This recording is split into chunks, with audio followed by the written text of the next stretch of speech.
Today is Monday, December 2nd, and this is Spring Office Hours, Season 3, Episode 41, Spring's Hidden Powers with Greg Turnquist. My name is Dan Vega, Spring Developer Advocate at Broadcom, and I am joined by my good friend and colleague, DaShaun Carter.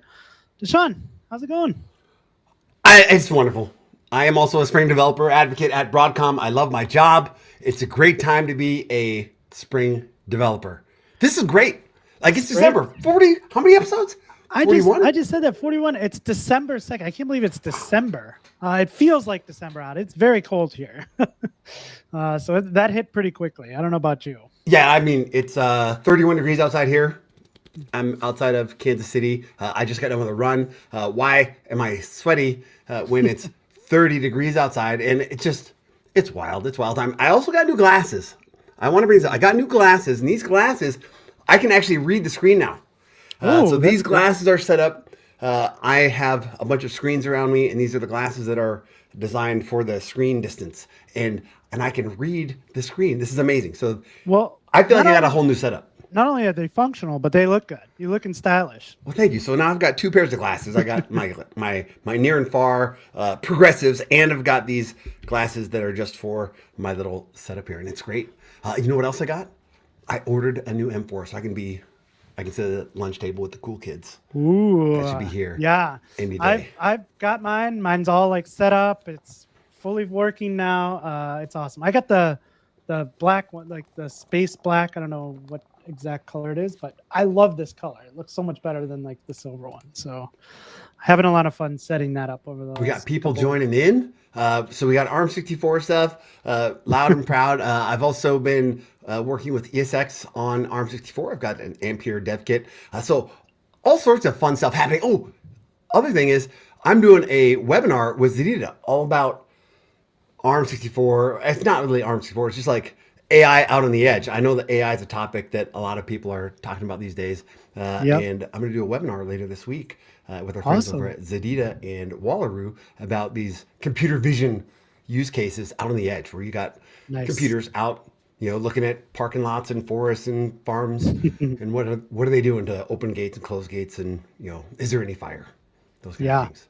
So we were kind of off last week because of Thanksgiving. The week before we had two shows. I was not able to join one of them. You did a nice Spring Boot 3.4 release party with our good friend Phil Webb. That was really exciting to watch. So how's that been going?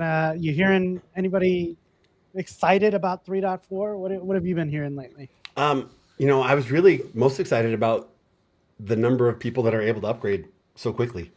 Yeah. Our friend Ted, right after we did that, the show, Ted was upgrading on his live stream. That was great. And then there was a few other people I noticed on LinkedIn and on Blue Sky that they were like, "Yep, I'm upgraded. It's great." So yeah, like that's just always fun. Is that people are able to adopt it within hours and take it to production within hours after a release? Yep. That's fantastic. Yep. So yeah, I'm not sure about what's going to happen with next week's show, but we will be together next week, probably in San Francisco. So maybe we'll be able to get together and do a live show at some point. That would be wonderful. We'll see. We'll figure it out. That'd be wonderful. I have some things to share before we bring on our guests, but most importantly, this is a live stream. So if you're here in the live stream, please say hi. Tell us where you're from. Get your questions in. We have a great guest today who can help us answer some questions. But as always, if you're not able to join the live stream, you can catch the replay on the Spring Developer YouTube channel. And after this, we take this live stream, we turn it into a podcast, and you can get it wherever you listen to your podcasts. So please check us out there as well. This has been a big, really cool year for us in Season 3. The podcast has been a lot of fun. It's been fun to see that grow. So we're excited. I'm starting to do some planning for Season 4, which is right around the corner, which is really exciting. So that is exciting. We're gonna have some fun with that. Okay, one more thing before we bring our guests on. I have a couple things that I just want to share out. First off, we've been talking about Spring Boot 3.4. We had the release party. That's out. Everybody's getting their hands on it. I want to make sure we understand something. If you go over to spring.io, go to the project page and go to Spring Boot. I want to let people know, if you go over the support tab, you can kind of see where open source support is. 3.2 is now out of open source support, DaShaun. I'm not sure if you knew that. Of course you did. I did know that. I've been paying attention. So that is something to be aware of. If you need support for that, you can get it on the commercial side. But this is always good to look at to see what versions you're using, what is in support, what's out of support. This is always something you can take to your managers and say, hey, let's talk to DaShaun about upgrading these apps because we want to stay on support for these different versions, right? That was one thing. I also wanted to point out the calendar. So if you go to spring.io, well, you can go to calendar.spring.io and it'll forward you to this. The calendar is now right on the projects page. And it looks, I don't know, it looks a little cleaner to me. Like the layout here looks really nice. So we haven't taken a look at this in a while because we've had a lot of really great guests, but I want to remind people that this is here. If you're always curious of like, hey, when does this particular version of this project come out? This is a really good place to look. And just today, we had a release of Spring Cloud 2024.0.0. So that is out in the wild. Is it out yet? I think so. No. I believe that's happening today. Yep. But yeah. And that's the thing. Yeah. I was doing a week and a half ago, hitting refresh, checking to see when the bits are loaded into Maven Central. But you bring up calendar.spring.io and being able to look ahead when are things going to be released, like that's super important. Yeah. And I think for this audience, because we talk about it so much, what we want our audience to be in position is to be aware of what's coming, be able to look forward instead of looking backwards, beyond the latest and greatest releases, live that N-0 life. So I'm a big fan. I like calendar spring now. I like to be able to look forward to see when new releases are coming. And I can see already on this calendar that Spring Boot 3.4.1 already has a scheduled release on December 19th. That's great. Another one, and I'm not going to jump over to the blog right now, but if you want to go look at it, the Spring AI team put a blog post out and kind of the future, kind of the release schedule of what's going to happen. They said milestone 5 will be coming in December. We can look on this calendar and see it here. And then a release candidate is going to follow that in early January, which means we are getting really close to a 1.0 release, which is really exciting for me. So that's the release calendar. Go ahead and take a look at that. One more thing, and we'll bring our good friend on. SpringOfficeHours.io will forward you over to this page. This is where you can kind of catch all the podcast episodes. I wanted to highlight that we added this episode's request.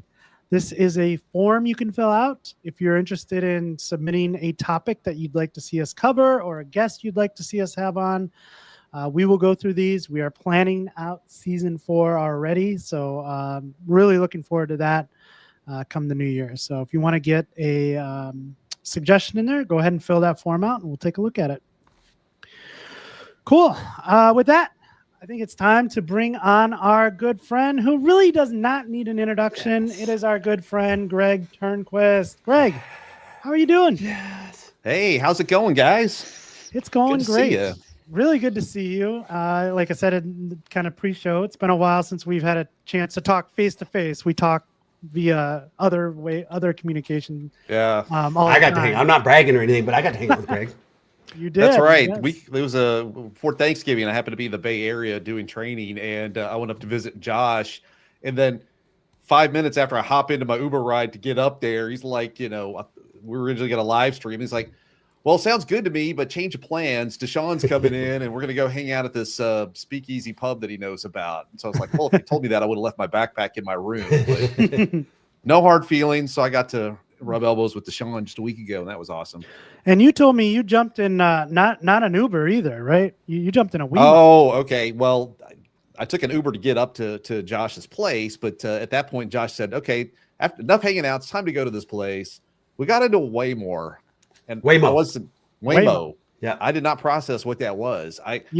Walked out on the street. I like the fact that it's got a little thing on top with your initials. So, oh, that's my ride. You get in and there's like nobody in the driver's seat. And it's wild the first time. It's wild. And like for about 5 minutes, you're like, this is am I going to live? and you're kind of frozen and then you get past it. So I was like, that was fun. That's awesome. Well, cool. Greg, for those who don't know you, I know there's just probably just like one or two people out there. Most people know you at this point. But can you give us a quick introduction and what have you been up to lately? Well, I used to be known as the lead for Spring Data JPA, but it was about a year ago this time frame that a certain acquisition closed, and I didn't happen to be part of that endeavor. So I moved on, and I actually found a position with a company called Cockroach Labs. And this is an ACID compliant database at cloud scale, and I joined their training team. So we actually build technical training content for our paying customers, and I was in the Bay Area to deliver our first paid for a copy of it with I want to say my team. That sounds like they work for me. The team that I happen to be a part of, we presented it to a big bank, and they ate that up while we were in the Bay Area. So that's what I've been doing since then. I joined this team back in February, and when I chatted with the manager I now work for, I found out what CockroachDB is, and my mind kind of blew up with the way it operates. But it's been a really cool experience since then, and they let me keep making videos too. So that's why I've got the link to my channel here. Yes, for sure. You got to check out Greg's YouTube channel. It is awesome, full of great content. But it sounds like, technical training right up your alley. I'm sure that's been a lot of fun. Yeah, it's the Spring team is notorious for, call it what you want, getting on stage and presenting high octane content at conferences. And that was the first place I'd been to where I saw live coding, not only in a presentation, but at a keynote. Spring team would do that kind of stuff. So I ate that up. And so I feel like that was a skill set I didn't realize I was going to tap into getting on this team. Yeah. And we actually have videos also. We have like what we call instructor-led training, where we have some slides, we have some exercises you work on, but we also have a self-paced course called Cockroach University. And so that's got some shorter videos and stuff with exercises, so you can kind of ramp up on your skill set. And they're going to need to make updates and overhauls and revisions to the video content. And so I'm like, let's go, man. Yeah, that sounds great. I really enjoyed our conversation in San Francisco about just data in general. I like having those conversations. One of the things that I have in my head is that there's different kind of strengths and weaknesses. Every data store has its like main thing that one little thing that it's better at, and understanding the differences is important. But I really enjoyed our conversation about kind of, hey, what are the strengths? What are the things that Cockroach does, or CockroachDB does really, really well? And it was just fun. You're going to have a blast in this new role. And yeah, I'm excited to hear more. Well, I was not a part of that conversation, so I'd love to hear from what that conversation was like, because I don't know a lot about CockroachDB. So can you give us a little bit of an introduction to it? Ooh, yes. Okay. Well, let me give you the 50-cent intro. It's basically CockroachDB is under the hood, it's a key value store, but what you see is a SQL database, and fundamentally, CockroachDB takes all your SQL tables and chops them up into chunks called ranges. So just little bits and pieces of tables. And that's whether they're your tables or system tables, whatever. They chop them up into ranges, and then they make replicas. The default is 3 replicas. And then it takes the replicas and puts them on different machines. So you could be running a node in San Francisco, another in New York, and another one in London. And by default, it's going to spread those replicas across there. And they're all operational. So the idea is you can be talking to the copy in San Francisco, but if San Francisco goes down, you got a backup running in New York, and your next request will route to there, and you got to keep going, even in a degraded state. Not active passive. Not active passive. Active. I know somebody who's not letting their kids ever deploy into active passive. Deploy active passive. This is, and I'd reached out to you like a week or two before meeting up in San Francisco because it's fun. And I was just kind of working through some examples, and CockroachDB is one of the databases that allows you to live this kind of active lifestyle. Like there's smarter levels on top of that you can do. So for example, we've all dealt with like cloud failures or a region goes down or something like that. Yeah. So there's something you can configure with your nodes to tell Cockroach what your infrastructure or topology is. You could say, here I have these nodes in the Western region. These nodes are in the Eastern region. These nodes are in the EU West or something like that. And that way, and you can say, I need this particular table to be configured to survive a regional outage. And so there's always trade-offs in everything. So in that context, it's going to make sure that you have at least 2 replicas outside the region. So if this region goes down, you can still keep going. You can also configure it and say, I need to be able to survive a data center outage, like a zone level type outage. So in that sense, you need the replicas spread between different zones. They could be in the same region. And then there's other stuff like another table maybe specifically have regional information in it. So for example, maybe you've got an application that has map data in it. Like you help people, I don't know, place orders for restaurants that the food is then brought to you by a driver or somebody on a bicycle. So the person in New York probably doesn't need the map data from San Francisco of what restaurants are available. They just need the New York data. So that table can be configured that all the rows with the New York data live on the New York replica, and the rows for San Francisco live in the San Francisco replica. And it's just a configuration setting to make that happen.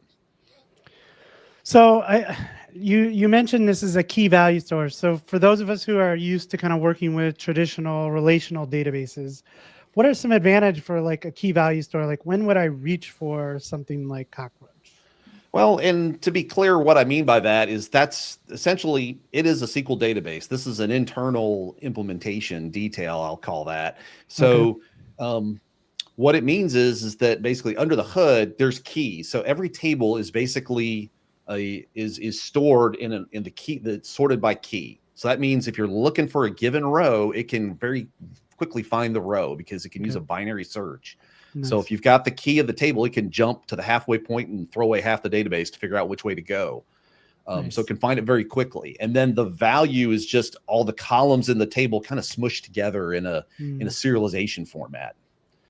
Okay. What it opens the door to is we support indexing. You know, what's the old canard about how do you speed up a database? Create an index. So all an index is just another data structure that you create that you have a different key. Like if you imagine a library that with books in it, you know, the value, the unique value you may have would be an ISBN value to uniquely identify a given book, but people don't search on ISBNs. Right. They look up titles. So create an index on the title. So all the titles are put into a different data structure, but they're going to be sorted by title. So it can quickly find that.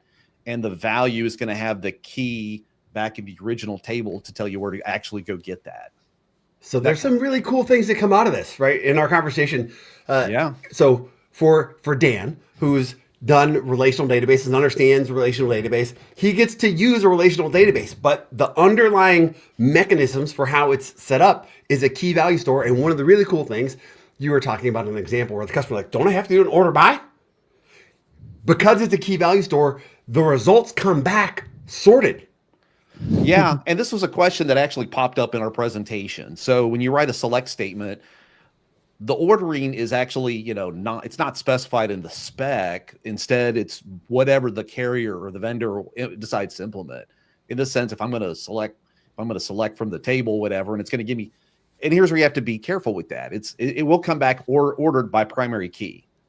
That's just the nature of it. Now, what I don't know is what if the data set you're fetching is from a single range? Perfect. What I just described sticks. If the result set spreads across more than, maybe it's in 2 ranges where all the rows are. Well, I don't know if they're going to get stacked up like this or interleaved. That's an implementation detail. So don't bet the farm on that. If you need ordering, it's proper to put an order by clause on there, but a side effect is you may be accidentally getting stuff already sorted, and that may be just fine. But part of this is to raise awareness for at least our customers is just what do you have? What's under the hood? Let's explain it, and then you can leverage it how you need it. Yeah, again, that comes from like each of these implementations provides a bunch of additional capabilities on top of what you just get from a normal relational database. One of the cool comments here is like, CockroachDB, in my head, you have to name it after a cockroach. Why do you do that? Because it's hard to kill. Because the way that it's set up, it's hard to kill. You have to do something severely wrong in order to, Yeah, I was at the local coffee shop hanging out with my wife. We went to go do some work there, and I'm ordering the beverage, and I happen to have this shirt on, Cockroach Lab. So, and the barista was like, "You work for like a pest management company?" And I said, "No, we build a database you just can't kill." Nice. I told my manager they need to be shouting that more often, and he agreed with me on that. But I love that one. Yeah. There's another subtle thing that's I found out where the logo comes from. If you're familiar with CAP theorem, which is you have three overlapping circles, and you have consistency, availability, and performance. And basically, you have to you get a pick two at the expense of the third. And actually, what CockroachDB by default leans on is consistency and availability. And if you take the two O's and overlap them, and then draw the arcs from two of them, it forms the cockroach symbol. So if you can picture the two overlapping circles that make that, that's where they got that. So you have cockroach starts with, let's be consistent, let's be available, let's optimize for that. Now there's some queries you make. If you do select star from CockroachDB, now you're in a distributed database. What if I have 3 nodes in San Francisco, 3 in New York, 3 in Europe, and I'm saying, give me the every row from a 10 million row table. What's it going to do? It's going to go to every range on every node to get the answer. So that's in a distributed environment, that's hugely expensive. Don't do that. Right. So if you're thinking about data analytics, like I need to write a report that's a 5-page long query where I'm doing sums and averages and standard deviations against entire tables, then this is not the solution for you. This is what we call a OLTP, or online transactional processing database. It's more about, we need to process traffic that's in flight. We need to process current transactions. It's okay to take the data and maybe dump it into another database in a focused data center. Like, let's make a copy of it over here, and then I can run my data analysis on that thing. That's your trade. That's kind of your big trade-off in that. Yeah, I saw another comment said the vector search preview is really nice, Greg. So you have vector search on this DB as well? Yeah, they've been adding, who hasn't been adding support for that? It's sprinkle some AI on there. You know, one of the things I found out recently is one of the things I like about CockroachDB, it's built on Postgres wire protocols. There's no need for a new driver. Just go use your favorite Postgres driver, including Spring Boot, right? And so, we have support for like JSON-B. Postgres has JSON-B operators. So you can store JSON unstructured data in a given column. So you could have a relational table, and there's a little bit of, I don't know, what do you call unrelational? Don't use it as a full-on document store. That's not the strong point of it. But if you need bits and pieces there, but we also have support for like vector searching. That's a new feature that's added. Nice. So then, I guess go ahead. Oh, I guess the question for me, and maybe tying into today's show, is, can I use this with Spring? Aha, yes, the $64,000 question. And absolutely, we have some of our biggest shops that are buying from us are using Spring, and Spring is still very, very popular. And one of the things in your intro, you talked about support, and I realized we've got some exercises built for our customers to use in the training, and the sample apps we have are built on Spring Boot, and we happen to be on 3.2, so I need to bump it up to 3.4. And I said, I know, DaShaun just sweat right there. I saw panic in his eyes. So I need to update that. My question to you was like, hey, is there an optimized driver? Do I need to grab anything special off the shelf in order to use CockroachDB? And the answer is no. And I didn't realize how many it's since joining this team. I found out there's a lot of tools out there, third-party tools, what have you, built on top of like Postgres, or like the Postgres is kind of becoming a nexus, at least in relational database land, or one of the paths. So there's all these analytical tools that'll hook into your Postgres system and do this and that. Well, you can hook it on. We haven't necessarily tested every tool out there, but it may work for you. Just watch out if it doesn't select star. Select star. That's just, I think maybe that was more popular back before we hit the typical scale that we see today. But I think a select star, I think there's a lot of databases implementations out there where a select star is just a bad thing, a bad idea. Yeah, and it's, and I joke about, perf related stuff, but it's actually bad because it's going to bring back all the columns, and that could break your serialization algorithms that you're doing. So you really should call for the exact columns you want. It lets the vendor, it doesn't matter whether it's us or somebody else, it lets the vendor optimize for traffic over the wire, how many blocks is it going to fetch, that kind of stuff. It just makes sense to only call for what you need. Seems like an ad I heard on TV recently. But anyway, the customer that we were giving the training to last week, I was kind of like, we had a chance to interact with them, because part of what you do when you're presenting content, you don't just lecture. It's not a lecture hall with 300 students. It's a room with 8 people that are using the product. So they ask questions. That's the best part too. It really is. Yeah, it is. Giving these like talks over Zoom where like nobody's interacting with you is not as fun. I love being in front of people because you get that immediate reaction of like either deer in headlights or ooh, I got a question. So yeah, I'm sure you got like a lot of like feedback from that. Well, and also what you do is you take breaks, you have lunch breaks, and you're interacting and you build up a rapport. So I was able to ask them, what do you use? Are you using you're using Spring? They shared this. We're working. This is a gigantic bank that we're interacting with. They're using Spring Boot. And I found out, what are they using? JdbcTemplate.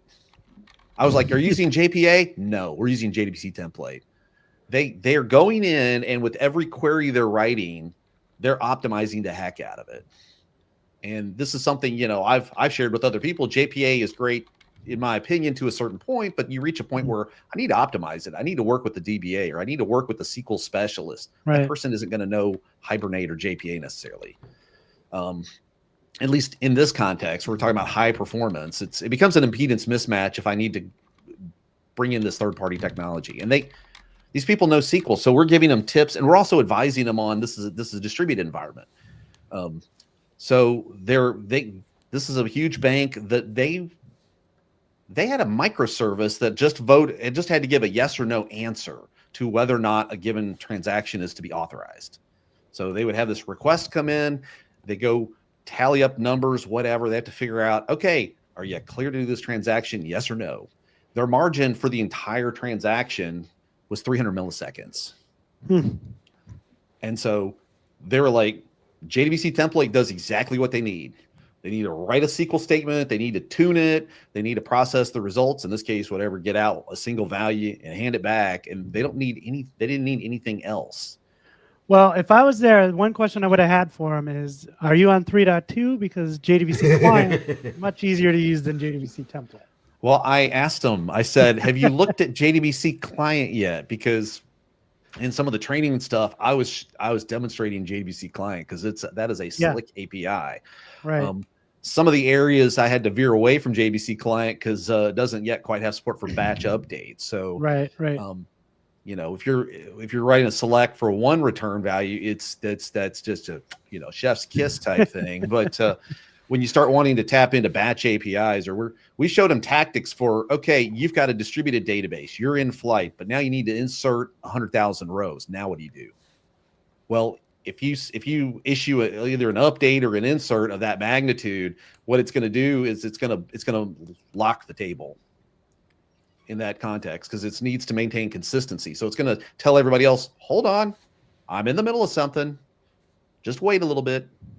And the people we were talking to, if they had an interruption on the order of 10 seconds, that would be tens of millions of dollars lost. Yep, absolutely. So we have tactics of saying, maybe you can write your select where you're doing an update on the whole table, but that's usually not a good idea. So instead, why don't you take your 100,000 rows and chop it down into smaller chunks and just do update a piece at a time. And that way, only these rows are under contention, so other people could be updating other stuff.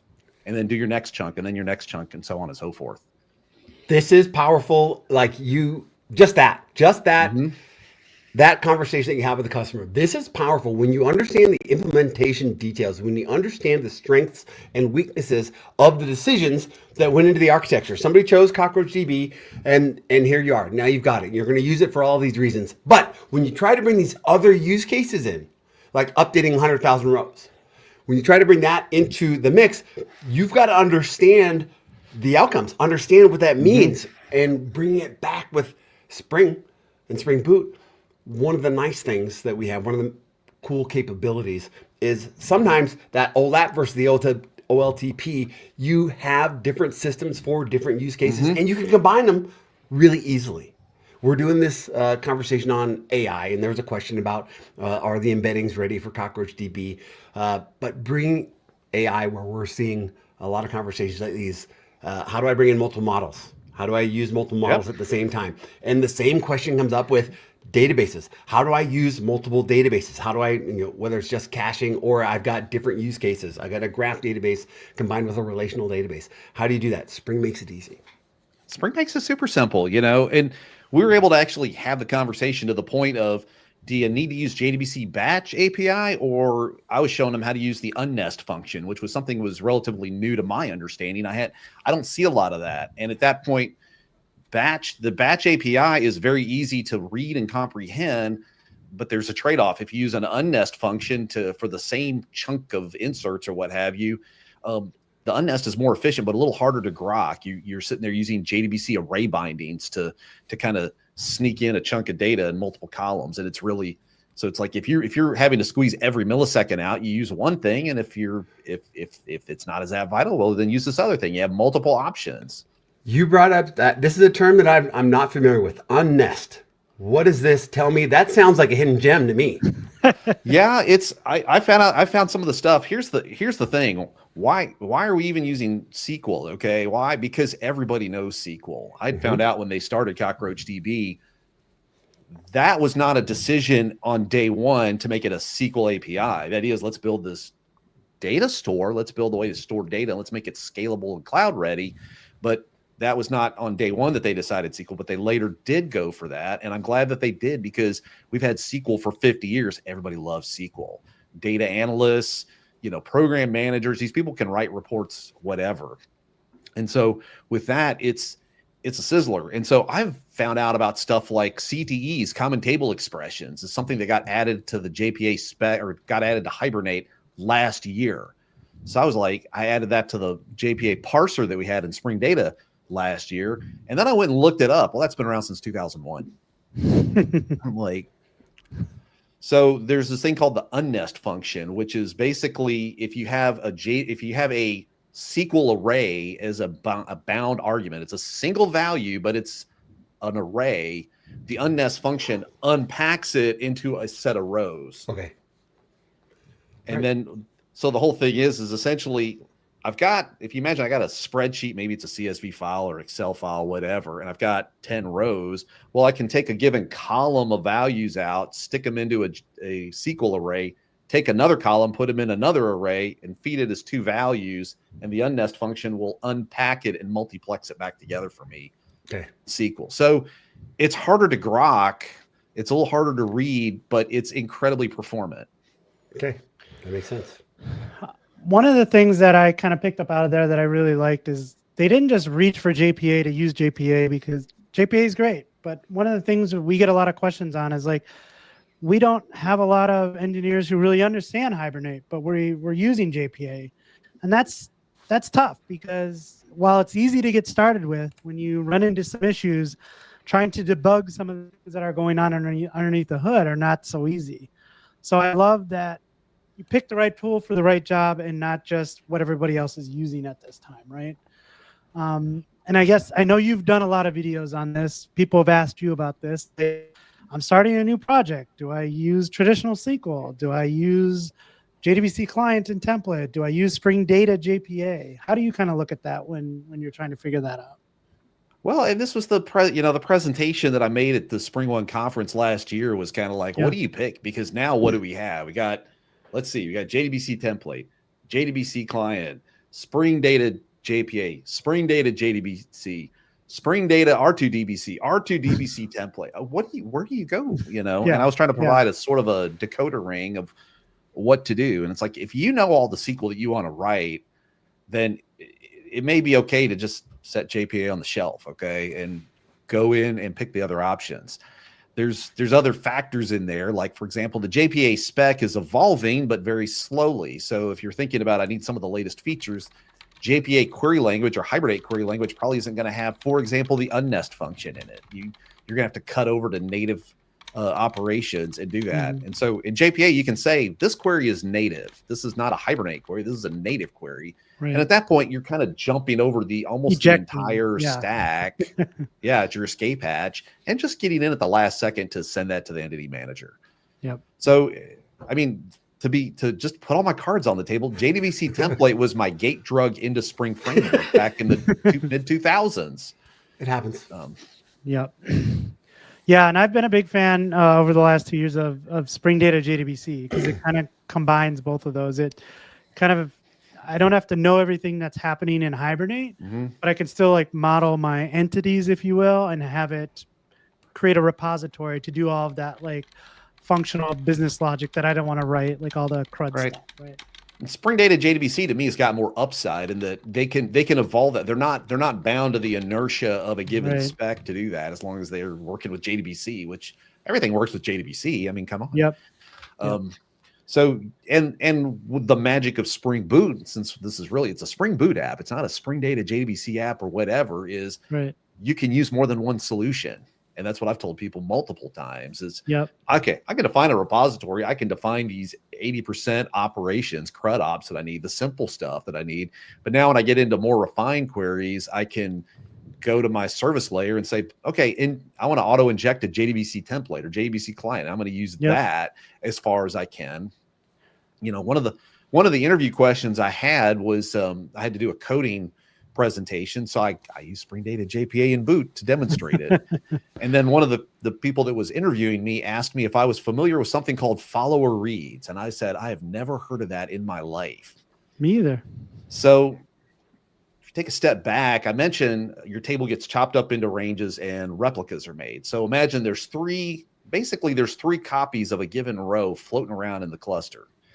So somebody has to coordinate the updates to maintain this consistent state. So what those do, the replicas sit there and hold elections to decide who's the leader of the group. And basically all writes and updates have to go through the leader. So whether or not the leader is near you or not, the leader, you could be in San Francisco and the leader's in Europe. So if you're going to do an update, the update's going to have to travel all the way to Europe and come back. But the thing is if you want to get the latest state of the database, you also need to go to the leader. The leader is going to get an update, and it needs to get 2 out of 3 to get consistency. You know, it basically says, I want to do this update. I need 2 votes. I'm voting yes. I've already got a vote because I'm the leader. Is anybody else going to vote up? And it broadcasts it to the other 2 replicas. And when one of them comes back and agrees, then it commits. And then eventually the 3rd replica catches up. Well, that's good. If you want to get the latest state of the system, go to the leader because the leader's got the latest state of the system. But what if you don't care about, I need what the system is right now? What if you said something like, I want to know what the state of the system was 5 seconds ago? 5 seconds ago, all the replicas have that state.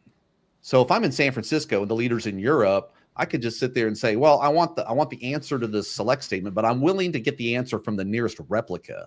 So I don't have to travel to Europe. Instead, I can get a replica that's right next door to me. If I'm willing to accept a consistent answer that was consistently true 5 seconds ago. So anyway, that looks like, select star from book table as of system time minus 5 seconds. So you're adding an extra clause at the end to give that parameter of, let me look back in time about 5 seconds. And in that sense, you're not writing standard Hibernate. You're not writing JPA. Right. So you'd have to go write a native query for that. So they spent 5 minutes explaining that to me. And then I told them, I said, well, then you could use the @query annotation and flip the native flag to true. And then you could type it in, it would work. And they did not know that you could do that. Yes. So. Another hidden gem. Hidden powers. This is great. Powers. We have people that use that all the time. There's things like global. There's something called in multi-region I talked about. You could have this map data spread between San Francisco and New York, whatever. But you can have what's called a global table, where everybody needs a consistent state. Well, the flip side of that is all you do is they instead of looking back 5 seconds, they add 5 seconds to the timestamp. So they'll say it'll be committed 5 seconds in the future, and so that way, if you're accessing a global table, it will always go to a local replica because by the time you get it there, by the time it's committed, it has been pushed to everybody. So again, it's just all these trade-offs you get to do. Yeah, I really like that tip though. If you pick one of these kind of Spring Data projects, Spring Data JDBC, Spring Data JPA, and you're in a service and you just need access to the JDBC template or JDBC client, just inject one and use it. You're not tied to like that particular project if you need to reach for it. And the projects give you, you said 80%. Like Yeah. it gives you the 80% of the use cases that you're going to need. You get out of the box.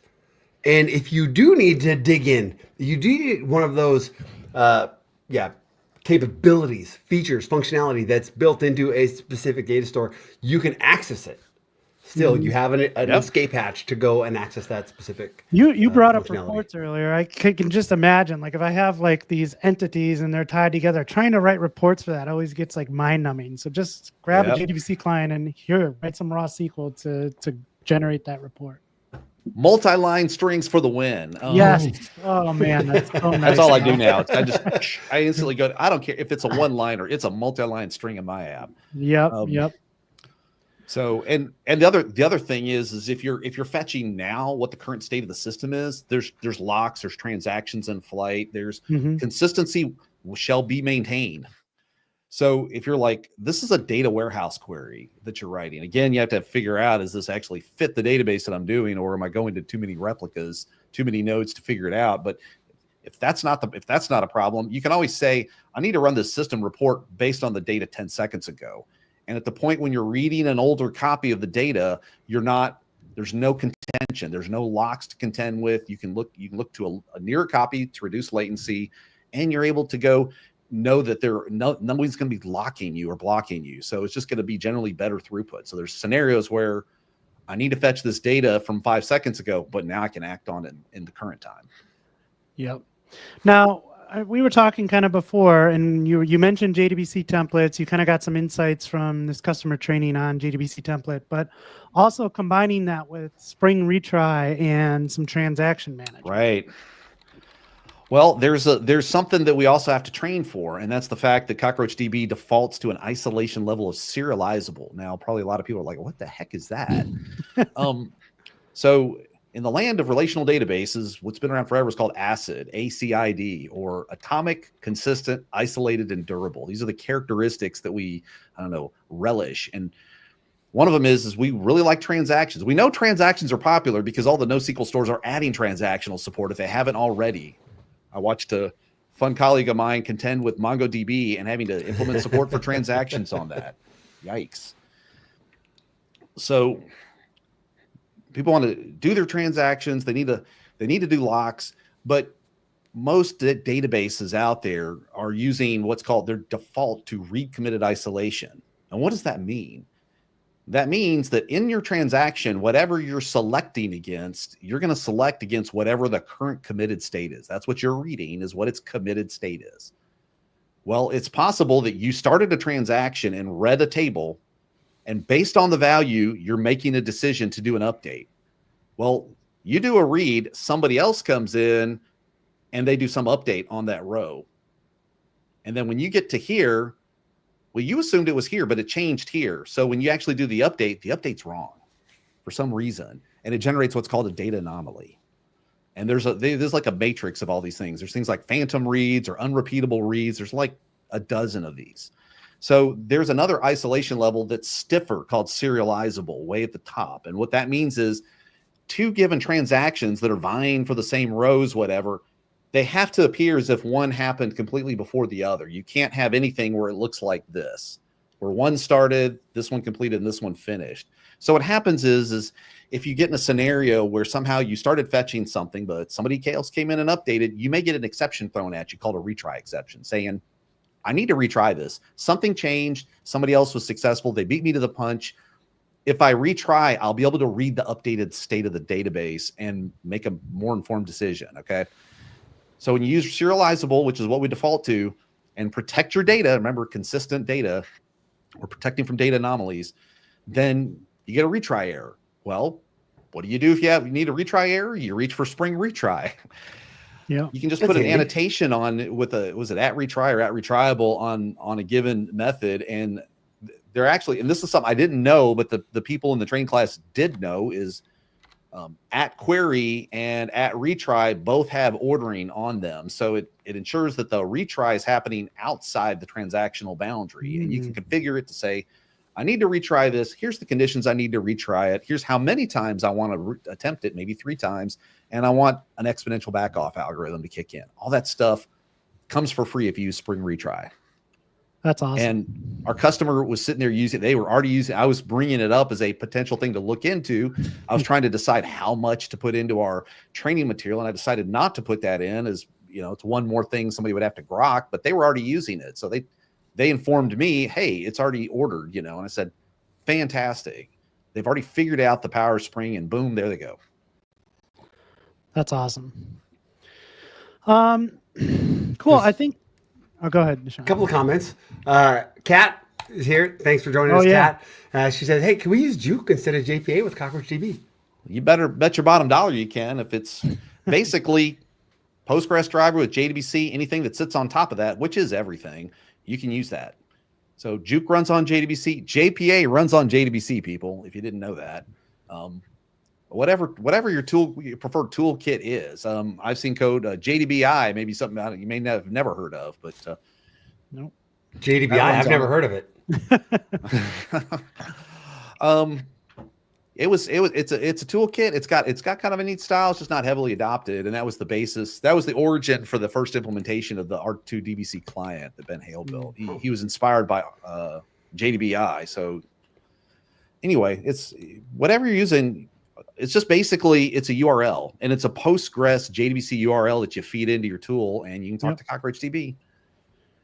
Cool. Now, does Juke handle follow read queries like that? See, that's where you get into the question of I'm not fluent in Juke, so I can't answer that question, but I'm sure they have all these K patches you need if it's not baked in. Cool. We got another question, DaShaun? I think not one to lean in. We have a comment about like, hey, I'm using Spring and I'm needing some help testing. Maybe we'll come back to that one. A little bit off topic at the moment. But yeah, talking about transactions and the value and hey, we're using in EJBs and everybody uses them. And also we can still use transactions in Spring, of course. Cool. So one thing I wanted to kind of ask you about was Spring Boot 3.4 was just released, 3.3 before that. Sounds like you've been keeping up with Spring.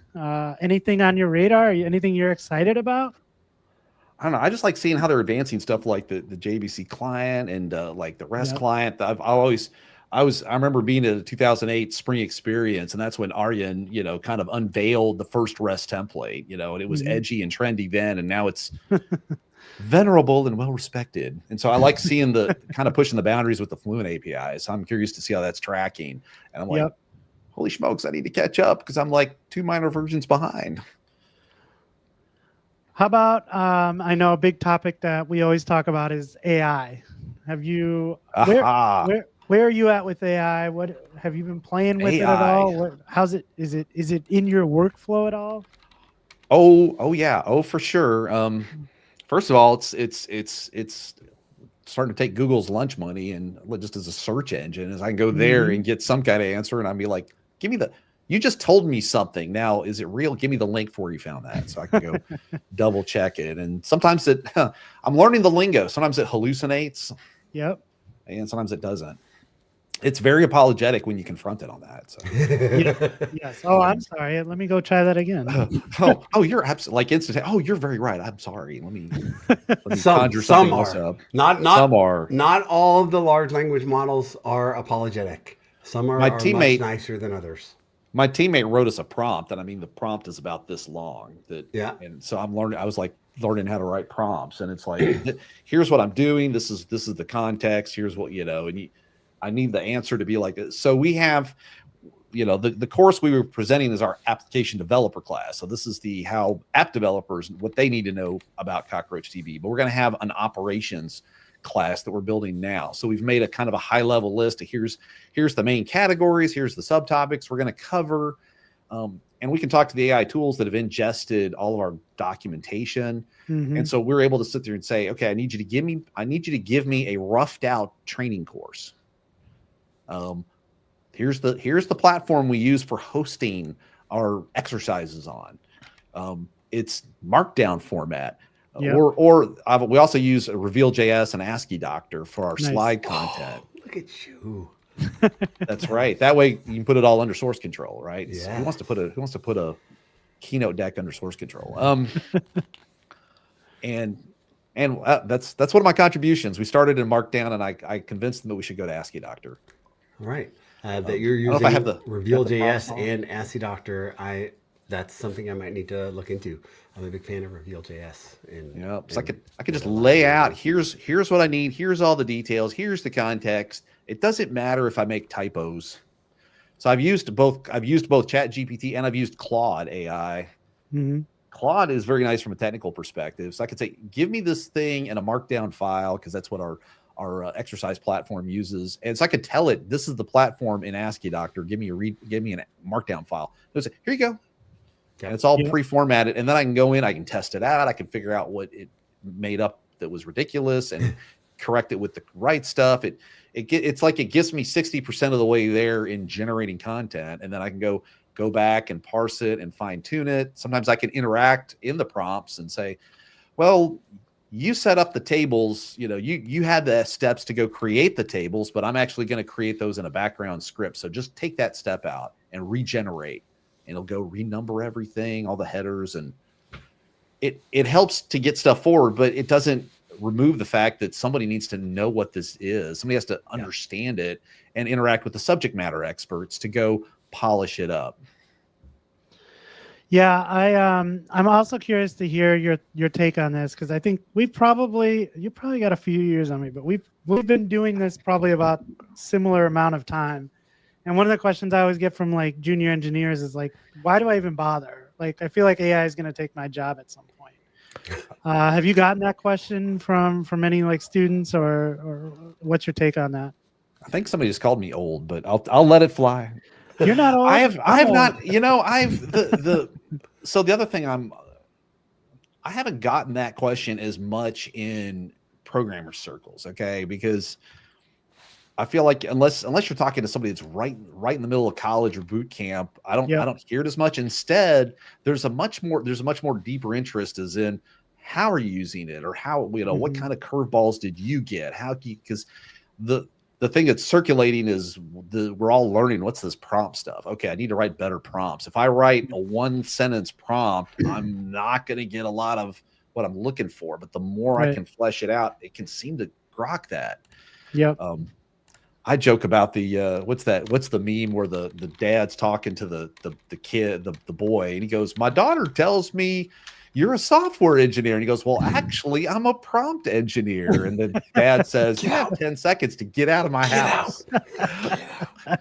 That's edited so that you don't get demonetized. But it's funny because it's actually, I mean, it's true. We have to learn how to do this. It's another, and I like that I can make typos or misspell. I don't have to be able to spell everything right, and it can figure it out. It's freaky. I equate it as just effective communication. Like, you would never go talk to another human being on your team and go, write me a blog post. Okay. Right. You need to give me a little bit more detail than that, sir. And the other thing is I'm an author. I've written several books, and you can go to procoder.io to get my latest books, including What is a Database?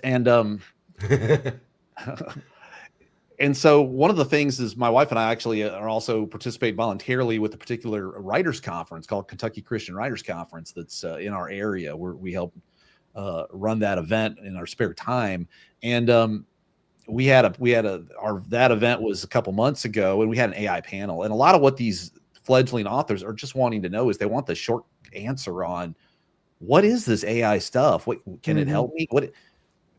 If I go read the news is telling me either it's nothing or entire books are being written using it. And it's like, it's neither of those. It's somewhere in the middle. Right. You can, and I took the proactive action a year ago to put into my book 12 Rules for Pro Coder. And after that, I said, no part of the manuscript was written using AI, though I may have used it for advertising campaigns or writing the blurb that goes on the back cover. Yeah. So it's like, it really is good. Authors that can write books don't know how to write ad copy without practice. These tools can. here's my book, or here's 3-page description of it. Boil it down into an Amazon style back cover copy, and it can generate something, and you can say, make it shorter, make it 8th grade reading level, rewrite that. And you can go a few times and it gets you 90% of the way there. Yep. Yeah, I look at it as just another kind of tool in my tool belt. I got a comment here. It says, hello from Spain. Thank you for sharing. I have 2 questions. This may be for you, DaShaun. One is regarding the Spring version. Should we always update the Spring version to the latest and greatest in our application? The second is if there's any Spring certifications we can get or apply to. First part, yes. Yes, you should upgrade. So what the Spring team is doing is they're taking care, especially with Spring Boot. We have a release train. They are taking care of patching and updating when there's bugs. So grab the latest version, because if you're not paying attention, you might be exposed. You might have a what's the word I'm looking for? You might have something that's exploitable running in production, and nobody wants that. Nobody wants to be exploitable. We don't want that for you.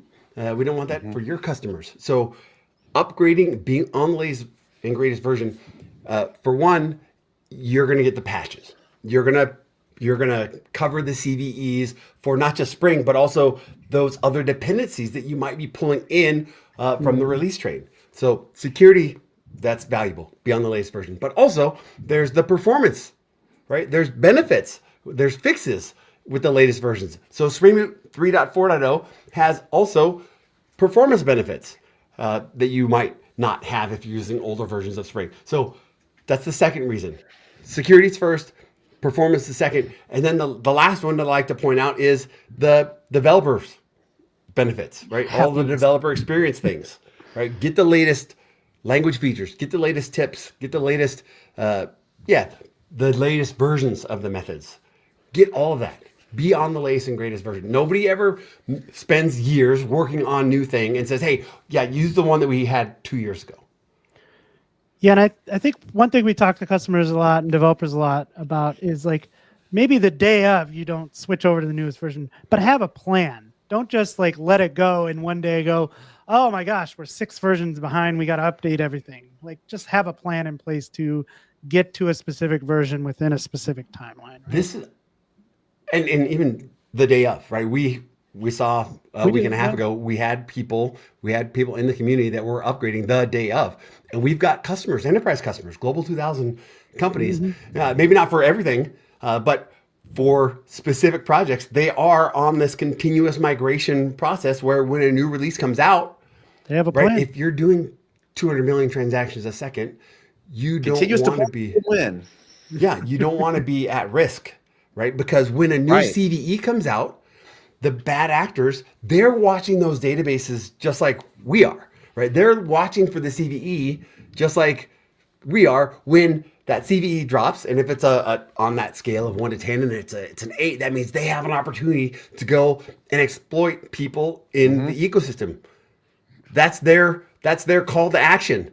Yep. But it should also be yours, because the distance, that time from when that CVE is announced, that patch is made available, to when you get it patched, that's going to be the differentiator. That's going to be the difference between being exploited and being on the front page for the wrong reason and surviving, right? Being at the front of the heap for the right reasons, because you've adopted this continuous migration process. How about certifications? Spring.academy is where you want to go. There is a certification for Spring, and you can get all of the material, and you can sign up to take the test and get a voucher for the test online at spring.academy.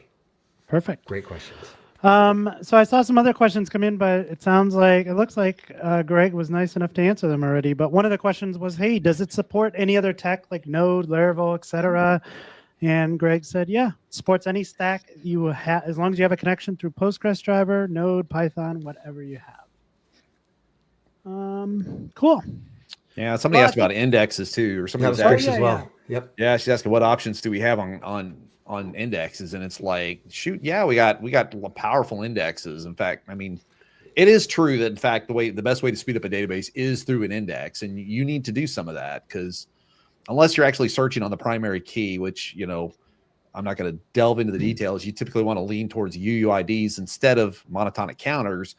Nobody searches on primary keys anyway. So, you know, there's a whole day of training we do about the power of indexes, how to do indexing correctly, that kind of stuff. And we even have a whole day that's based on SQL performance tuning, which then is leveraging indexing and with exercises and stuff. So did you just use the word delve? Is this real, Greg, or is this it has entered its way. Trying to get all the emojis in possible. But that's the other thing is like one of the strengths of a key value store is like, yeah, it's search, like the way that you can pull data back, it's speed. And by having that underlying mechanism, by being built on top of a key value store, you get some of those speed benefits depending on how you're using the database. But this is one of those options, and understanding the differences. That was another question that was earlier in the chat. It's like, what are the differences? Why would I choose CockroachDB? Right. My answer is because it's hard to kill. My answer is because I want to have consistency. I want to have availability. I want to have these things, and I don't want to fail. I don't trust any of these cloud providers. I don't trust these Raspberry Pis. I don't trust it. I want to have backups of my backups. I want to have things up and running. Well, and we have shops that have this particular customer's actually had a data center operational for years. One of the system that they're using with CockroachDB that we found out going into the meeting with them was they've been running it in production for 5 months. They've been operational. This is to replace another microservice that's been running for 40 years on an old data center. Wow. Want to take a guess what that system was written in? COBOL. DaShaun's favorite. Hey, so they had COBOL.com. So basically, they have a load balancer, and some of the traffic goes to the legacy system, some goes to the new one. They had a data center outage, a sustained data center outage for I think on the order of 10 hours. The data center went down. CockroachDB did not go down. That's amazing. That caught management's attention, and they're like, "Ooh, yep, like that." Yeah, nobody likes that. Nobody wants to hear like, "Hey, outage." Like even just latency is the new downtime, right? Like you're talking about a data center outage, like that's ridiculous. Yep. It doesn't. It's almost 2025. Yeah, we don't have flying cars, but we've got databases that can withstand an entire region outage. And people aren't using it. At least from the Jetsons. All right, we are running up against it here. A couple of links I will share in the show notes. Cockroach Labs. You can find out more about everything Greg is doing over there. Also, procoder.io. What can we find out there, Greg? That's kind of close. That's basically, you can go find out about my books, about my YouTube channel. I'll go ahead and post a link because if anybody's interested, we're hiring. So you can DM me on LinkedIn, and I'll put a link in the chat here. And awesome. I may not have gone through, so I may have to we'll send it on the back end here. Yeah, if you make sure you get that to me, I will get that in the show notes as well. So go ahead and check that out. So we're looking. We need more people. It's a growing shop. We have about 500 people, but we need help. So that's awesome. Come and find me on LinkedIn and let's talk. All right. Well, Greg, it was really good catching up with you. I hope to see you in person soon. I know DaShaun was lucky enough to hang out with you. I hope I get to hang out with you soon, my friend. Wonderful. Right. Thank you so much for joining us. Yeah, I love it. Everyone. Thanks, everyone. Thanks for the great questions. And like I said, Greg, wish you nothing but the best. Can't wait to talk again. Indeed. All right. See you guys. Take care. Cheers.